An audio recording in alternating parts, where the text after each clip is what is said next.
If Narendra Modi drew any satisfaction from the remarks of the new Darul Uloom Vice-Chancellor praising his developmental agenda, his bubble has been burst. The Deoband Seminary's top cleric, of course, is from Gujarat, and soon after becoming the Vice-Chancellor, Maulana Ghulam Muhammad praised the Gujarat Chief Minister, saying that there is no discrimination against the minorities in the state and it's time to move beyond the 2002 riots. Now, the new VC's controversial endorsement has come in for a barrage of criticism from the community leaders and the riot victims also. Even the seminary students in Deoband are protesting against the Vice-Chancellor's remark. Posters have been put out throughout Deoband, students demanding that the Vice-Chancellor step down. Well, the Vice-Chancellor now joins us here on Headlines today. Maulana Sahab, many thanks for joining us. आपसे सबसे पहले एक सवाल आपसे पूछना चाहूंगा कि आपके जो कमेंट्स हैं गुजरात के बारे में, नरेंद्र मोदी के बारे में, उनको कंट्रोवर्शियल बताया जा रहा है. आप मानेंगे कि ये कंट्रोवर्शियल कमेंट्स हैं? अच्छा, जो मेरा टाइम्स ऑफ इंडिया में जो मेरा स्टेटमेंट है, उसमें मैं समझता हूं कि लोगों को समझने में थोड़ी भूल हुई है, या ये कहिए कि मैं जो कहना चाहता था उसके तर्जमा और ट्रांसलेशन में कुछ चूक हुई है. मैंने ये नहीं कहा है कि गुजरात के दंगे फसाद जो हुए हैं अब उसको भूल जाइए. मैंने ऐसा नहीं कहा है. मैंने ऐसा कहा है कि 7-8 साल पहले जो फसादात हुए और इन फसादात में जिनका नुकसान हुआ, मारे गए, लूटे गए, जाहिर बात है अब उनके मामले में हम अभी कोर्ट के अलावा हमारा कोई रास्ता नहीं है जी. कोर्ट इनके बारे में फास्ट डिसीजन लेवे और इन मजलूमीन को पूरी मदद करे और इनके नुकसान का भरपाई करे तो ये सही बात है. लेकिन मुसलमान अगर इन दंगों को लेकर मायूस बैठ जाएगा और अपना कारोबार नहीं करेगा, तालीम में नहीं जाएगा, तो मुसलमान और पीछे जाएगा.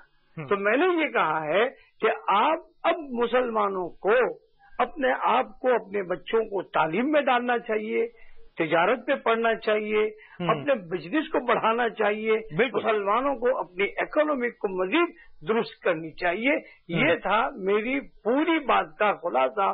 लेकिन चूंकि वो मेरा इंटरव्यू मैंने गुजराती में दिया, उसका ट्रांसलेशन उर्दू में हुआ, इंग्लिश में हुआ, अब इंग्लिश से फिर लोगों ने उर्दू में किया और दूसरी जुबानों में किया, तो उसमें लोगों को मेरे इस बयान से कुछ गलतफहमी हो गई. चलिए मौलाना साहब, हम यहाँ भाषा को बीच में नहीं लाएंगे.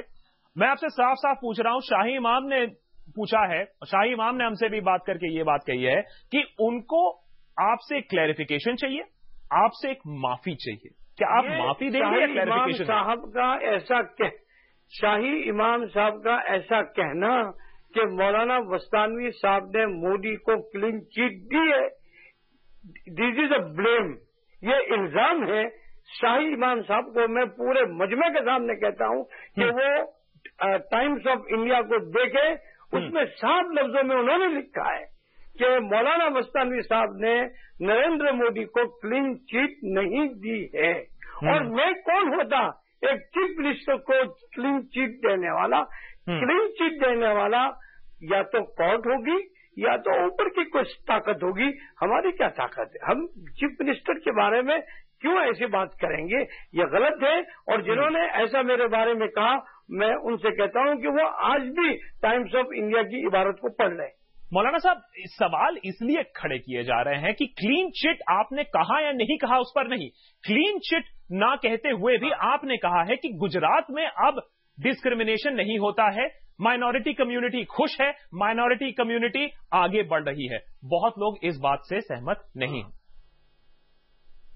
अच्छा, अब आपका सवाल ऐसा कि वहां मुसलमान और माइनॉरिटी खुश नहीं है और मुसलमान परेशान है, आप कह रहे हैं. नहीं, मैं तो नहीं कह रहा हूं. मेरा कहना तो आज भी वो है कि भाई अब आज तो दंगा फसाद नहीं है. दंगा फसाद जब हुआ तब मुसलमानों पर जुल्म सितम हुआ था. मौलाना साहब, दंगा फसाद नहीं है, लेकिन भेदभाव अभी भी है. लोग